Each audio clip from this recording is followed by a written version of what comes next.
beaucoup, professeur Gautret. Merci de l'opportunité de vous faire part des commentaires ou peut-être des réactions, je dirais plutôt des assureurs de personnes. Et je pense que certains des commentaires qu'on va faire rejoignent la communauté d'affaires de façon plus générale. Donc, je vais vous faire des commentaires à très haut niveau. Moi, je préside une association d'assureurs et Maître Lemay, elle, est avocate vice-présidente au sein d'un assureur. Donc, première chose, le rapport, en fait, que j'ai trouvé très, très bon, j'ai trouvé que le rapport faisait bien état des préoccupations de la communauté d'affaires. Donc, peut-être indirectement, mais les préoccupations étaient très bien reflétées. Et je vous dirais que du point de vue des assureurs ou des entreprises, des gens qui font du commerce, les préoccupations principales sont la sécurité et la prévisibilité juridique. Ensuite, une adéquation entre le droit et la réalité, c'est un point qui est fait dans le rapport que je trouve très bien. Et ensuite, l'harmonisation avec les autres juridictions. Si on revient à la sécurité et prévisibilité juridique, à la base, c'est un des problèmes avec moi je l'appelle la loi sur les TI, là, je suis vraiment nulle avec les acronymes. Cette loi comporte certaines dispositions qui sont complexes à comprendre et qui n'ont pas aussi qui ne résonnent pas là, dans notre droit. Donc, et ça, on en a bien fait état. Et c'est important pour les gens qui signent des contrats, qui font des affaires, d'avoir une loi qui est compréhensible. Et un exemple, c'est que lorsqu'on fait des affaires, on prend toutes sortes de risques. Est-ce que est-ce que je lance un nouveau produit? Est-ce que j'achète mon concurrent? Il y a toutes sortes de risques qu'on peut prendre. Mais le risque que le contrat qu'on signe n'est pas d'effet juridique. C'est pas un risque que personne ne veut prendre. C'est un risque inutile. Donc, il est important d'avoir une loi qui est compréhensible, puis je pense que Maître Lemay va donner des exemples, d'avoir une loi qui est compréhensible et prévisible et qu'on a au moins la confiance que le contrat que nous avons signé puisse pas avoir des effets juridiques. Si on ne s'entend pas avec l'autre partie sur l'interprétation, alors là, nous irons devant les tribunaux. Mais il faudrait qu'à la limite, à la base, le contrat soit valide. Donc, ça, c'est un élément qui est très important. Si le gouvernement décide de faire une réforme, il serait aussi important que cette loi-là ne devienne pas un fardeau réglementaire. Donc, ce n'est pas le genre de loi, je pense que M. Morin y a touché un peu rapidement, mais ce n'est pas le genre de loi qui doit apporter un fardeau réglementaire aux entreprises. Moi, je représente les assureurs, des institutions financières, des grandes entreprises. La plupart des entreprises au Québec, vous le savez, ce sont des PME. Donc, ce n'est pas le genre de loi qui doit apporter un fardeau réglementaire à nos entreprises. Donc, ça, c'est pour la sécurité et la prévisibilité juridique. Ensuite, l'adéquation entre le droit et la réalité. Et pour nous, la réalité, qu'est-ce que c'est? C'est les attentes du consommateur. Donc, le consommateur a des attentes et si le droit, s'il n'y a pas d'adéquation entre ces attentes et la loi, bien, ça ne fonctionnera pas. Et on peut voir, là, puis ça a été mentionné souvent aujourd'hui, la COVID a accéléré ça de façon exponentielle. Vous savez, le consommateur ne veut pas tout faire en ligne, mais tout ce qui est la paperasse, là, la signature et toutes ces choses-là, eh bien, le consommateur a des attentes de pouvoir travailler en format électronique, là, peu importe comment on appelle ça. Donc, cet élément-là est très important. Et le dernier, c'est l'harmonisation. C'est difficile pour les gouvernements qui veulent être avant-gardistes, être pionniers, mais c'est un problème, en fait, surtout lorsque les données sont dématérialisées, sortent du Québec, reviennent au Québec. On fait des commentaires pour le projet de loi sur la réforme des renseignements personnels, réforme qui devrait commencer apparemment demain, l'étude article par article. Donc, c'est la même chose. On ne peut pas vivre en vase clos.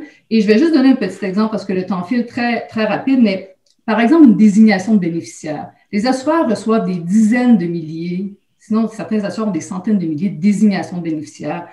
Une désignation de bénéficiaire, c'est un acte qui est important.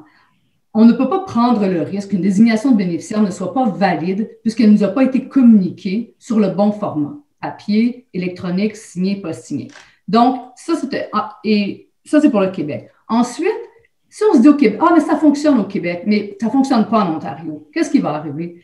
C'est que ça va nous empêcher au Québec d'accepter des désignations de bénéficiaires en ligne parce qu'il y a une question de système. Souvent, les compagnies ne sont pas juste québécoise? Et aussi, est-ce que je dois me poser la question, oh mon Dieu, est-ce que cette personne-là, est-ce que c'est la loi de l'Ontario qui s'applique ou est-ce que c'est la loi du Québec qui s'applique? Finalement, c'est un frein à, à l'innovation ou finalement, on a une loi qui est peut-être avant-gardiste, mais que finalement, on n'applique pas puisque les autres juridictions ont des lois différentes. Et c'est le même enjeu qu'on peut avoir, par exemple, avec la loi sur la protection des renseignements personnels.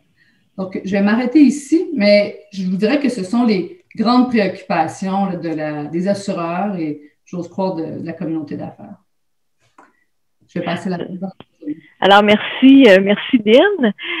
Bonjour. Alors, moi, je vais être un petit peu plus pratico-pratique, mais bon, juste pour vous expliquer un peu, ça va vite quand même chez les assureurs, chez les institutions financières en ce moment. On est des industries, des compagnies qui existent depuis depuis des centaines d'années. Bon, comme l'a souligné Madame Duhem, même si les assureurs avaient en place des laboratoires numériques afin d'offrir davantage de solutions en ligne pour leurs clients ou pour les conseillers, la pandémie a vraiment accéléré le processus permettant aux clients de ne pas avoir besoin de signer de documents papier. En assurance collective ou en matière de produits collectifs de retraite, les assureurs avaient déjà des sites sécurisés en place pour les participants de régime depuis plus longtemps, permettant de faire des réclamations en ligne. Au niveau du paiement des prestations d'assurance vie, les assureurs acceptent de plus en plus les désignations de bénéficiaires faites électroniquement via leur site sécurisé ou autrement par des formulaires signés via des plateformes de signature numérique. Maintenant, je vais vous parler de certaines de nos préoccupations plus pratico-pratiques en lien avec notre nouvelle réalité sans papier. Mais je tiens premièrement à souligner que je ne suis pas une techno-savante ou une spécialiste de la LCCJTE. Bon, premièrement, une des préoccupations qu'on a, c'est la numérisation et bien sûr la destruction. Relativement aux documents papier que les assureurs ont accumulés au cours des années, les assureurs ont bien entendu développé des processus de numérisation de documents. Il est important qu'ils puissent avoir la certitude que des documents importants, comme les fameuses désignations de bénéficiaires papier, puissent être détruites ou si c'est important au niveau de la protection des renseignements personnels. Et que le document numérisé puisse être utilisé en preuve en cas de contestation de la désignation. Parce que bien sûr, ça arrive des contestations de désignation de bénéficiaires par la succession par un autre bénéficiaire, notamment on sait que les familles reconstituées, etc. Donc, nous, on s'interroge à savoir si la loi du Québec, quand on regarde plus spécifiquement les articles 17 et 20, ainsi qu'indirectement l'article 2 sur le concept d'original, n'introduisent pas des technicités particulières sur le sujet qui vont au-delà des meilleures pratiques que l'on retrouve dans le reste du Canada. Si c'est le cas, nous nous interrogeons à savoir si ces technicités additionnelles sont nécessaires. Une autre de nos préoccupations, c'est l'envoi de documents papier. Comme d'autres institutions financières, les assureurs utilisent de plus en plus des sites sécurisés afin de permettre à leurs clients de transiger et même de recevoir des documents importants comme leur contrat, leur relevé.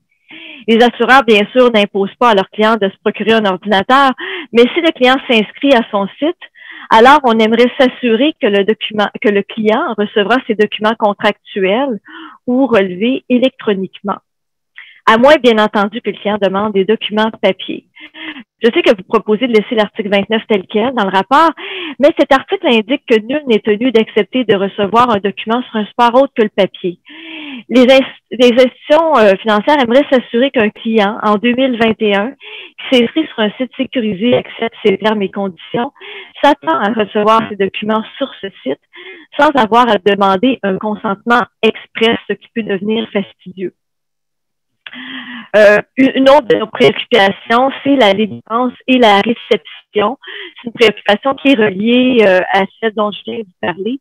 Les assureurs de personnes ou en fait en général ont l'obligation de remettre, de délivrer des polices d'assurance à leurs clients selon le code civil. Ils doivent autrement parfois envoyer des avis importants ou des relevés à leurs clients. Nous comprenons que les articles 28 et 31 sur la transmission et la réception ne sont pas discutés dans le rapport, mais une de nos préoccupations est la présomption de transmission si on avise, par exemple, le client par courriel ou par message texte, que le document a été déposé dans le site sécurisé afin que le client puisse le sauvegarder. Le site sécurisé devient alors l'adresse de réception. Aussi à d'autres situations où la réception du document est importante et cela mérite d'être clair dans le cadre d'une réception sur un site sécurisé. Alors, je pense que ça fait le tour de nos préoccupations dans notre nouvelle réalité d'un monde sans papier. Merci beaucoup.